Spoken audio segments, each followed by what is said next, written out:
நவராத்திரி மகத்துவம் வாய்ந்த நவராத்திரி பெண்மைக்குரிய மாதமாக கருதப்படுகிறது. அதாவது பெண்மையாக, சக்தியாக உலகை காக்கும் அன்னையவளுக்கு பூமி எடுக்கும் ஒரு அற்புதமான ஒரு நிகழ்வு தான் இந்த நவராத்திரி.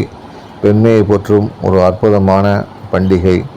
இந்த பண்டிகையில் அம்பிகைக்கு விழா எடுத்து கொண்டாடுவது முக்கிய விஷயமாக பார்க்கப்படுகிறது. அதில் ஒன்றுதான் கொலு வைப்பது. அனைத்து ஜீவராசிகளையும் காத்து அருள்பவள் அன்னை. அந்த அன்னை என்பவளுக்காக அனைத்து உயிரினங்களையும் உள்ளடக்கிய ஒரு கொலு அமைக்கப்படுகிறது. கொலுவில் புல் பூண்டு முதல் மனிதர்கள் வரை அனைத்து உயிரினங்களும், உயிரினவை உயிரற்றவை அனைத்தும் இடம்பெற்றிருக்கும்.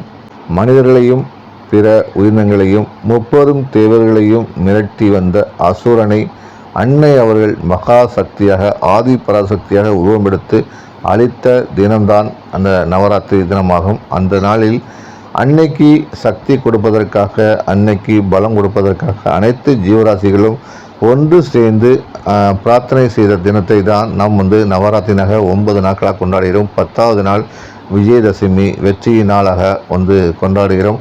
அந்த நாளில் அனைத்து ஜீவராசிகளும் அன்னையவர்களுக்கு பூஜை சக்தி வழங்குவதற்காகவும், சக்தி தனக்குள் இருந்து உலகை காப்பதற்காகவும் இந்த நாளை நம் முன்னோர்கள் குறிப்பிட்டு காலங்காலமாக இன்றளவும் வணங்கி வருகிறார்கள் கொலு வைத்து. அதனால்தான் கொலுவில் அனைத்து உயிரினங்களும் இடம்பெற்றிருக்கும். அனைத்து உயிரினங்களின் பொம்மைகளும் இடம்பெற்றிருக்கும். அனைத்து உயிரினங்களையும் சமமாக பார்க்கிறேன், அனைத்து உயிரினங்களையும் சமமாக மதிக்கிறேன், அனைத்து உயிரினங்களையும் போற்றுகிறேன், அனைத்து உயிரினங்களையும் நான் முடிந்த அளவுக்கு அவர்களுக்கு உறுதுணையாக இருப்பேன் என்பதை சொல்வதற்காக, இறைவனுக்கு அர்ப்பணிப்பு வழங்குவதற்காகவே இந்த நாள் சக்தி, லட்சுமி, சரஸ்வதி 3 பேரையும் மையமாய்த்து 3 நாட்கள் வைத்து 9 நாட்கள் கொண்டாடப்படுகிறது. கொலு வரிசை என்பது ஒற்றைப்படையில் அமைவது சிறப்புக்குரியதாக இருக்கும். ஒற்றைப்படையில் 1, 2, 3 அல்லது 5, 7, 9 என்ற அடிப்படையில் ஒற்றைப்படையில் கொலு வைப்பது சிறப்பானதாக இருக்கும்.